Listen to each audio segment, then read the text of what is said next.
fiddle. He played him like a fiddle. That's an expression we use, yes, sir, to say that he's pretty easy, pretty easy.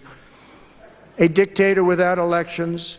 Zelensky better move fast or he's not going to have a country left. Got to move fast. This is my video update on this Thursday afternoon, coming to you from Athens, Greece. The date is February 20th. And yesterday, Trump posted probably the most amazing post on Truth Social that we have seen from U.S. President Trump. An unbelievable turn of events yesterday. And after I finished my video update yesterday, I talked about how Trump was not very happy with the Green Goblin. Not very happy at all. And as I published my video, we get a Truth Social post which calls Elensky a dictator and blasts him for refusing to hold elections. An incredible post from Trump on Truth Social, man. He completely decimated Zelensky. He decimated Project Ukraine, the UK, the EU. They're in complete shock and panic. And how did we get to the point where Trump is posting on Truth Social that Zelensky is a dictator? The president of the United States is calling the president of Ukraine a dictator, an unelected dictator. How did we get here? How did we get here? Well, let's go back to the Mar-a-Lago media event where Trump was asked by a reporter about Ukraine not being at the negotiating table. Now, the EU, the UK, and Ukraine, they've been complaining a lot, a whole lot, about being excluded from the negotiations in Saudi Arabia. The negotiations in Saudi Arabia, by the way, are bilateral negotiations between the United States and Russia. And as I have said in many videos, Ukraine is one topic of many. And the main purpose of the negotiations is to talk about a normalization of relations between the United States and Russia. So it's a bilateral meeting between the United States and Russia. Now, Putin and Peskov, they've come out and said, look, if the EU or the UK, if they want to talk to us and they would like to have bilateral meetings, pick up the phone and give us a call. So they're not being excluded from anything. They just refuse to meet with Russia. They refuse to talk to Russia. They're not being excluded. They're excluding themselves. So anyway, he was asked about excluding the UK, EU, and Ukraine from these talks. And Trump, he tells the reporter, Zelensky's approval rating is at 4%. He's unpopular. He's made a mess of things. And he refuses to have elections. I'm disappointed in him. I'm paraphrasing what he said. I'm disappointed. He could have, he said they, in reference to Ukraine, to Zelensky, to NATO, to the Biden administration, the incompetent Biden administration, the European Union. They could have prevented this war. They could have stopped this war from starting. He said it would have been easy. He said an amateur negotiator would have been able to prevent this war. And when the war started, Trump made a point that they could have negotiated with Russia. They could have spoken to Russia, and they could have ended the conflict in the 3 years of the war. So that was the point that he was making.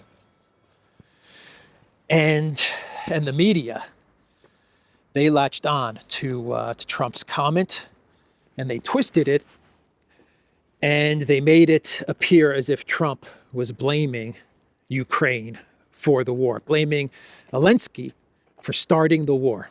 Those were the headlines that they were running with, that Trump was blaming Zelensky for the war. The New York Times, Trump flips the script on the Ukraine war, blaming Zelensky, not Putin. Now here's Trump's quote.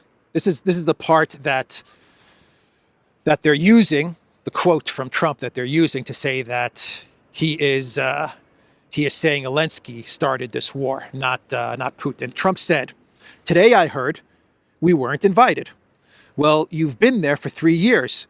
You should have ended it. You should have never started it. You could have made a deal," Trump stated. So Trump's point is that they're all complaining. All these people are complaining, right? Zelensky, the UK, the EU, NATO, they're all complaining. How come we're not at the table? How come we're not sitting negotiating with Russia? Everyone's complaining. And Trump's point was, look, you're saying you weren't invited, but you've had 3 years. You could have ended this conflict. You could have prevented this conflict. This whole thing didn't even need to start. All you had to say, it was simple. All you had to say, and here Trump is 1,000% right. He's 1,000% right. All you had to say was, Ukraine is not going to get into NATO. That's simple. 4 words. No NATO for Ukraine. That's all you had to say. That was the point that he was getting across. But they didn't do it. They refused to do it. They did the opposite. They were cheering on Ukraine entering NATO because they wanted to provoke the war. But yeah, the media grabbed onto this, and they really went after Trump, right? They really, really went after Trump, which makes me think that this was coordinated. This was absolutely coordinated. The minute Trump came out with this statement, they got the script writers together, and they started to run articles saying that Trump is blaming Zelensky for starting the war. And so they were really hitting Trump, hitting him really hard. And then Zelensky gives his rebuttal. He goes in front of the media. Now, Alexander made the point, and I agree with him, that this was, without a doubt, in our opinion, I agree with him 100%. This was stage managed, probably by the UK, probably with the EU there as well. After Trump gave the press conference in Mar-a-Lago, they organized a little media event for Zelensky. And they basically told Zelensky, this is what you're going to say in order to shut down Trump once and for all. Shut him down, embarrass him, maybe fracture his administration, do some damage to America First and MAGA, maybe get Trump to rethink his policy for Ukraine or rethink the negotiations with Russia. So they gave Zelensky the script, and he went in front of the media, and Zelensky, he basically said that his approval rating is not 4%, it's 54% or 57%. And there's a polling company that came out with these numbers of 57%. By the way, I haven't been able to confirm this, but I have read various reports which claims that this polling company that gives Zelensky an approval rating of 57% is actually owned by one of his buddies or one of his associates. But anyway, Zelensky starts talking about how he has really, really high approval numbers. And then he says, oh man, and then he makes the big mistake. But I think this was scripted. Because my belief is, and I think Alexander is also right on this, that the UK and the EU, they put Zelensky up to this. They gave him the script, they fed him the script, and the actor, he read the lines. Zelensky then went on to say that Trump is basically repeating Russian disinformation. Yep, he is repeating Putin talking points. Zelensky accuses Trump of repeating Russian disinformation. That is what Zelensky said. Oh boy. Oh boy. That did it. That did it. That did it for Zelensky. So some of the articles from the UK media, the Daily Star, their cover says Putin's poodle. You see, they were going after Trump really, really hard. So that was Zelensky at his media event, and it did not have the effect that I believe the UK and the EU thought it would have. I really believe that they thought these words from Zelensky, along with the media going after Trump, kind of resurrecting. You know what they were doing? They were resurrecting in a way the whole Russiagate narrative, just repackaged in a different way. But that's what they're getting at. You know, Trump is a Putin stooge, so they're bringing that up again. And they probably thought that this was going to be the knockout blow for Trump.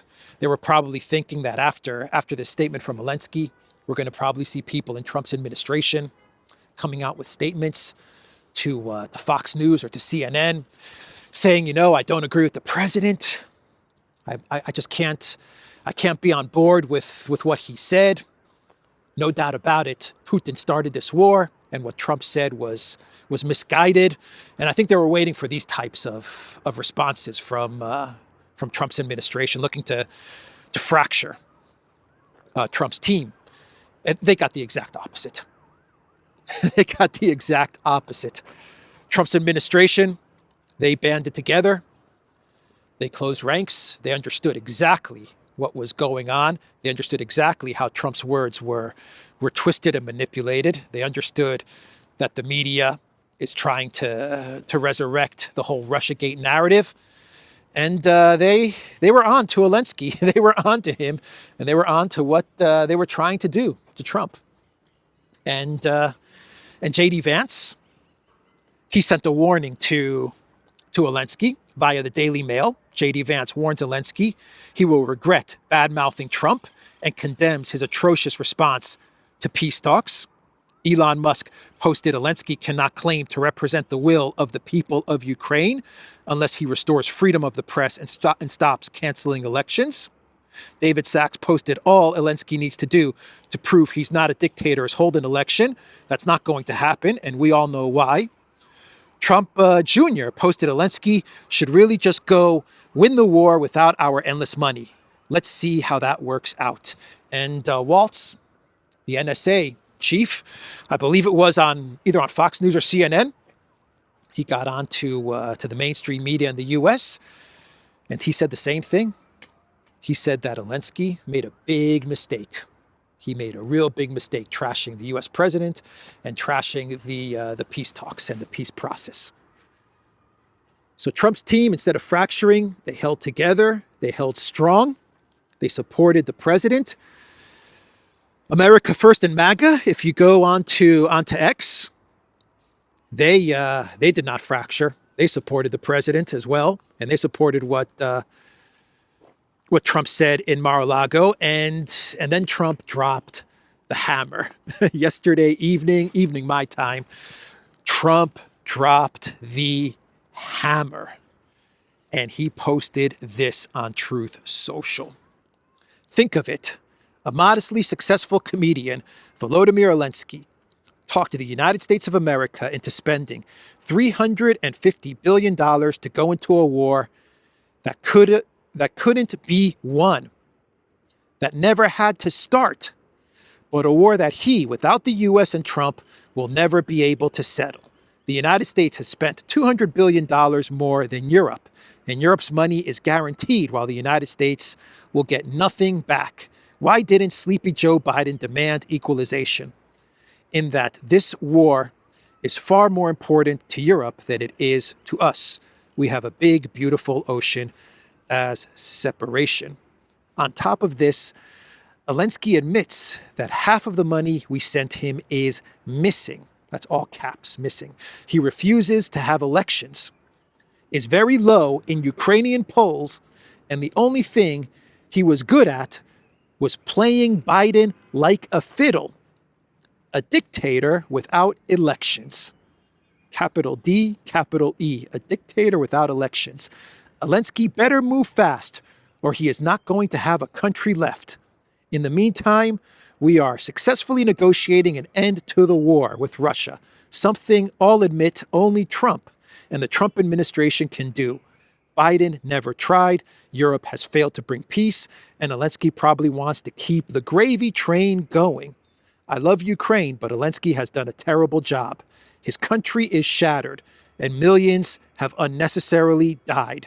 And so it continues. ... And so it continues. ... That was it. That was the knockout. That was the knockout, and Elensky he's finished. There's no coming back from this. Actually, Trump was at an event I believe in Miami, and he doubled down on his statements. Elensky refuses to have elections. He's a dictator. He better clean up his act or else. Show some appreciation as well, or else. That's pretty much the message that Trump gave in Miami. And as far as the America First, well, on X, they rallied around Trump after this was posted, and everything just started to come out. Everything just started to come out. It was an unbelievable evening. Gonzalo Lira vindicated. Rest in peace, Gonzalo Lira vindicated. Elon Musk posting about Gonzalo Lira. David Sachs posting about Gonzalo Lira. Gonzalo Lira was an American citizen arrested in Ukraine for posting YouTube videos critical of the Zelensky regime.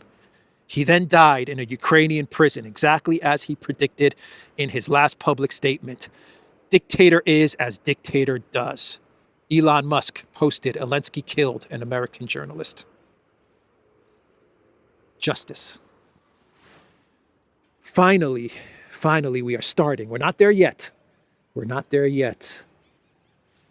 But we're on the road to justice for Gonzalo. An amazing evening, an absolutely amazing evening. DC Drano said, want to know why Trump called Zelensky a dictator? Here are the facts.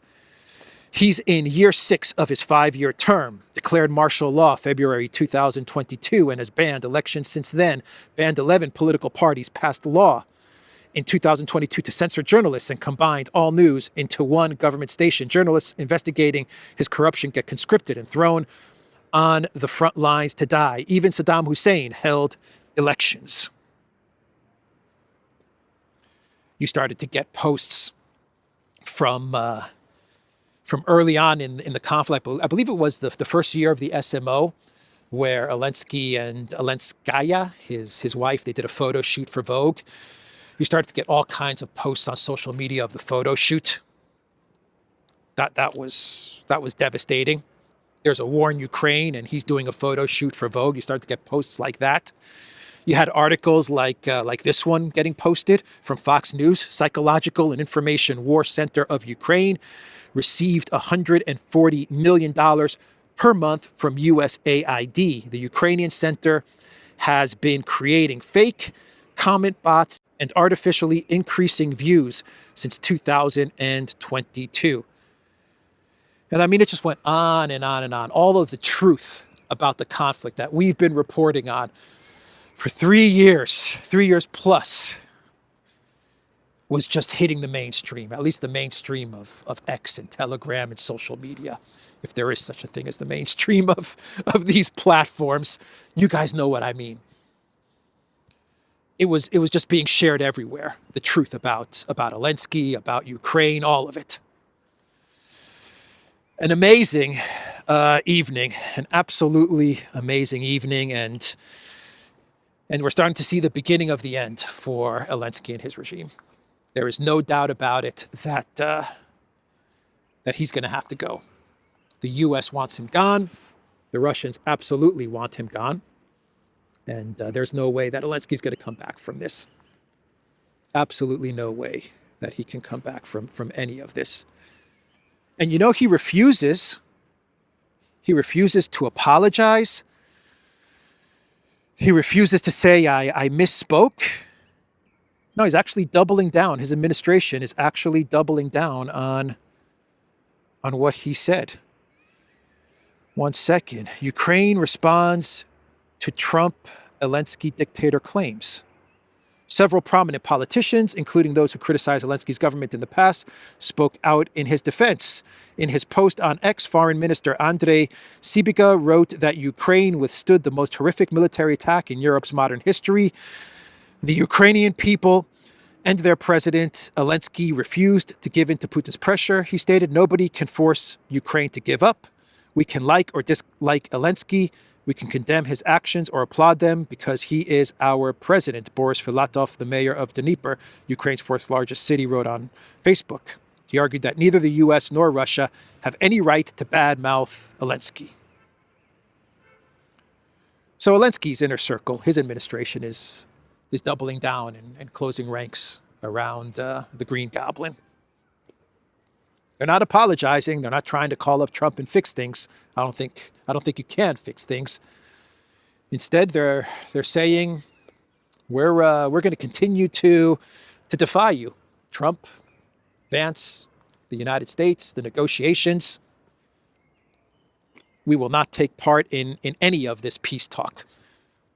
Zelensky still has the 2022 order, which bars him from negotiating with Putin. That's still there. He hasn't taken that back. What does that tell you? He doesn't want to negotiate. The truth of the matter is that he does not want to negotiate. He does not want to see an end to the conflict. That's the truth. Otherwise, he would have canceled that order, and he would have opened up the way to negotiate with Russia. And he could have come out with a statement and said, you know what, I'm canceling this decree that I put into law in 2022 because I want to be able to talk to Russian President Vladimir Putin and to follow Trump's advice to get to a peace. Follow Trump's lead to get to a peace. Such an easy statement for him to make, huh? But nope, that order is still there. So that's what happened yesterday. An incredible day. An absolutely incredible day. And then Trump, from what I understand, Trump actually, when he was on Air Force One, he came out and said that when the Treasury Secretary, Bessent, last week, he went to Kiev to figure out where the 200 or 300 or 400 billion dollars, where it's all gone. He said that Zelensky treated him very rude. He was very rude to the U.S. Treasury Secretary. Trump said Zelensky was sleeping and unavailable to meet him. This is what he told reporters on board Air Force One on Wednesday. The secretary traveled many hours on the train, which is a dangerous trip, the U.S. president added, saying the visit was in vain because the Ukrainians told him no on the deal. He's talking about the 500 billion, 50% of the rare earth minerals, all of that stuff. But he was really going there for the audit. That's why he was really going there. But Zelensky was sleeping and unavailable to meet him. Was he sleeping or was he crashing? If you want to call it sleeping, you can call it sleeping, I guess. I guess you can call it sleeping if you want. Oh, man. So that was the big news yesterday. Huge news. I don't think he's coming back from this. We'll see. Maybe he still has a couple of months left in him as president of Ukraine. But when the United States, when they say they want elections, when Russia says they have to have elections, that's the equivalent of Zelensky must go. That's basically what the U.S. and Russia are saying. If we want to get to a peace, if we want to get to an understanding, a normalization of relations, if we want to solve Project Ukraine, we got to have elections. Zelensky must go. That's the message that they're putting out there. And he's resisting. And the UK is resisting. And the EU is resisting. Isn't it amazing that when the Trump administration entered office, the fear that I had, that we had on the Duran, is that they're going to try and bog down Trump into this war, into Project Ukraine. And they're going to try and force Trump, maneuver Trump to take ownership of the conflict in Ukraine, which is a catastrophe, which everyone knows Ukraine has lost. And they're going to try to put it all on Trump. And in the beginning, in the first week or so, with Kellogg and all of that stuff, it looked like, and listening to some of the statements that Trump was putting out there, it looked like crap. He's falling right into the Biden, Sullivan, Blinken trap, right? They're gonna blame Trump for the catastrophe of Ukraine, and it's going to become his war. That's how it looked in the first week. But then Trump, he course corrected, man. I don't know what it was. He got good information, not sure what happened, but he course corrected. And he's really maneuvered Project Ukraine. He's navigated Project Ukraine really well now. And this war was a US, Biden, NATO, EU, collective West proxy war with Russia. That's why the US is negotiating with Russia, because when you're talking about NATO, the collective West, the US is the leader of all of that. And Biden escalated this, and Biden wanted the regime change in Russia. And Trump has managed to keep the narrative that this is Biden's war, and Biden was incompetent. So he's managed to keep that narrative, and he's managed to make it so that his administration, and as president of the United States, is not to blame for this conflict. He's actually pulling it off. And the amazing part to all of this is that this is the part that just floors me. The fear was that this was going to be Trump's war. The UK and the EU, they've stepped up and they said, don't worry about it, Trump, United States, we'll take ownership of this losing war. And the Trump administration's been like, okay, you guys want to take ownership, UK and EU? Being my guest, as the Trump administration, as the president of the United States, we're telling everybody that we're out. This war should have never happened. It could have been prevented. Biden was incompetent. He escalated. Zelensky had many opportunities to wind this war down. He chose not to. The EU had many opportunities to negotiate. They chose not to. The UK the same. But as the United States, as the president of the United States, I'm telling everybody right now that we're out of this. We are out of this, and we're going to start talking to the Russians. UK, Keir Starmer, Ursula, you guys want ownership of Project Ukraine? Here you go. Incredible. An incredible turn of events. And Fico has grabbed onto all of this. Fico, man, that guy is smart, man. He grabbed onto all of this, and he told the media yesterday, the Prime Minister of Slovakia, he said, I'm not here to walk hand in hand with President Zelensky. I'm fed up with him. He is constantly begging and extorting others for money.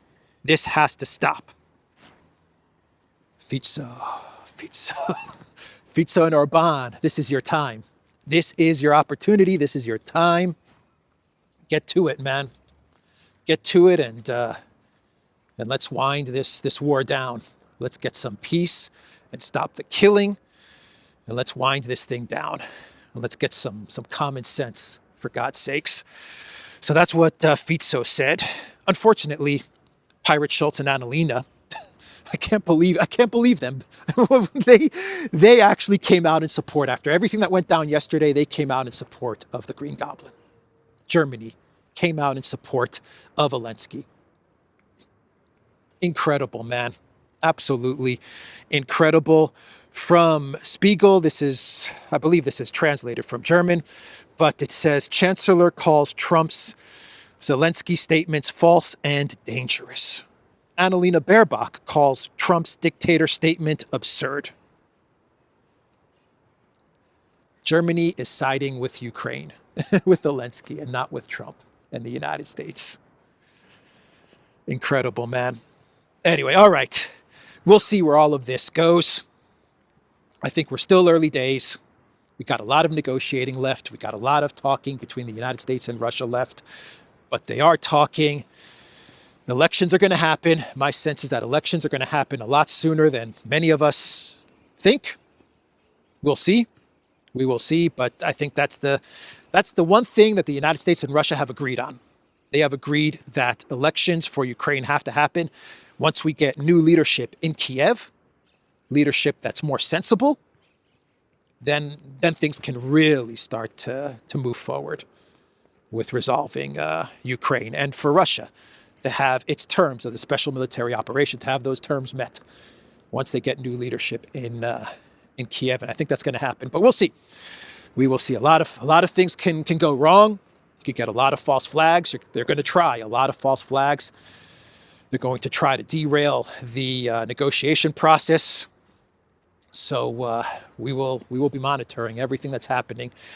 I will be reporting it. Right.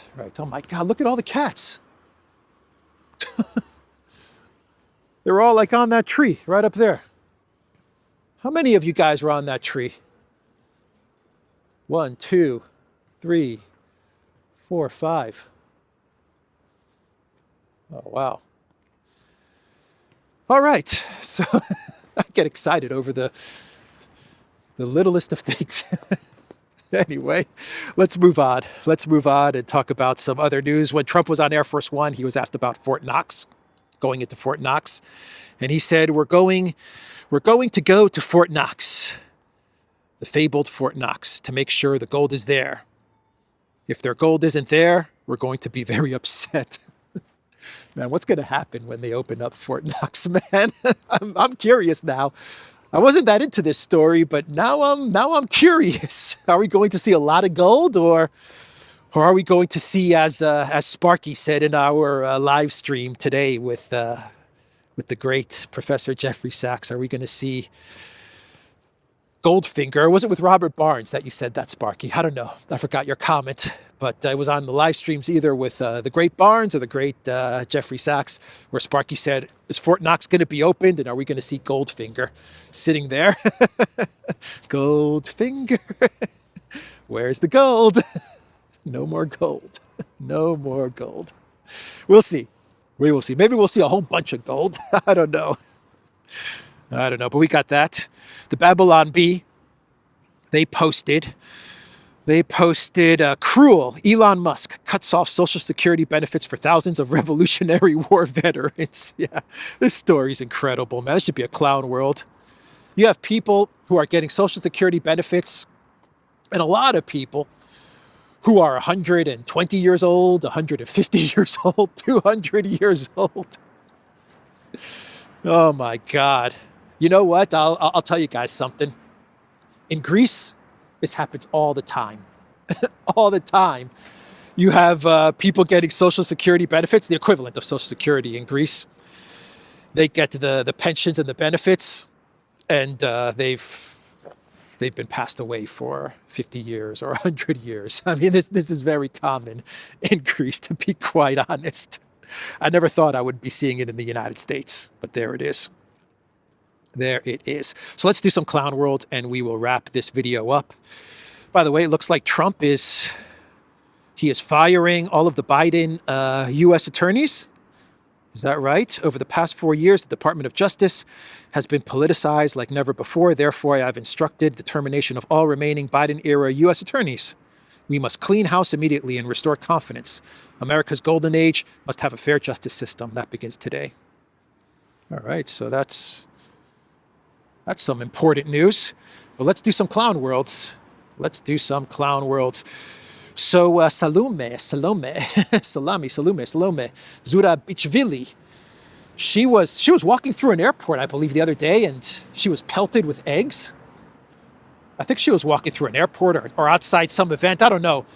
But some people threw eggs at her. That's not nice. Anyway, I think she was meeting with the Green Goblin. I believe she was with the Green Goblin, and we got this title, Beware. Georgian president speaks out about Ukraine elections during war. The Georgian president, right? She's the Georgian president. She's warning Zelensky about elections. Don't have elections. Don't have elections. Because democracies avoid elections, right? Vibrant democracies avoid elections. That's the message. that Zurabichvili was bringing to the Green Goblin. And then we have this from Pravda, Estonia. Estonian pulp giant Estonian Cell has stopped production due to high electricity prices. Maybe this was translated as well, but I don't know. But I guess the point here is, and I've actually heard this from other media outlets, the point is that since the Baltics have removed themselves from Russia's electricity grid, prices have doubled. Electricity prices have doubled in just about a week's time, and now a lot of businesses are just remaining shut because it's too expensive to operate. Good job. Good job, Ursula. Good job, European Union and Baltic nations. You really showed Putin doubling your electricity prices. Job well done. Oh boy. And finally, the final clown world is that Kamala Harris signs with major Hollywood agency months after failed presidential bid. It looks like Kamala Harris has also signed on with, I believe it's with CAA, the same talent agency that Biden signed on with, a Hollywood talent agency. Biden's now signed up with CAA, and it looks like Kamala Harris is now signed up with a Hollywood talent agency. You know, the interesting thing, to be fair to Kamala Harris, I will be fair. We understand that this is the way the politicians get rewarded. They get placed on the board of some company, like Obama got placed on Netflix. They're given a production company and they get paid $80 million, or they get a book deal, or they get put on the board of some military industrial complex company, whatever. Or they sign up to a talent agency, right? This is how they get rewarded on the back end. After they've done their 4 or 8 years serving the deep state, they get their reward, their payout. But in Kamala's case, I will be fair to her. I will be fair that if they were to create some sort of talk show with Kamala Harris, I would be interested to watch it. I think it would be entertaining to listen to her word salad. I have to be honest. It would be interesting for maybe 1 or 2 shows to listen to Kamala Harris's word salad. I think I would get a lot of clown worlds out of maybe some type of daytime talk show or something like that. I could see her doing that. I could definitely see her doing that. Coffee and giggles with Kamala Harris. Word salad and tea with Kamala Harris. These are some good names. Anyway, that's the video, everybody. TheDuran.locals.com. We are on Rumble, Odyssey, BitChute, Telegram, Rockfin, and X. Go to the Duran shop. Pick up some merch. I am wearing a Duran sweatshirt right here, even though it is a cold day in Athens. They're even saying that maybe we might get a little bit of snow. We will see. We will see. All right, that's the video. I will see everybody tomorrow. Take care.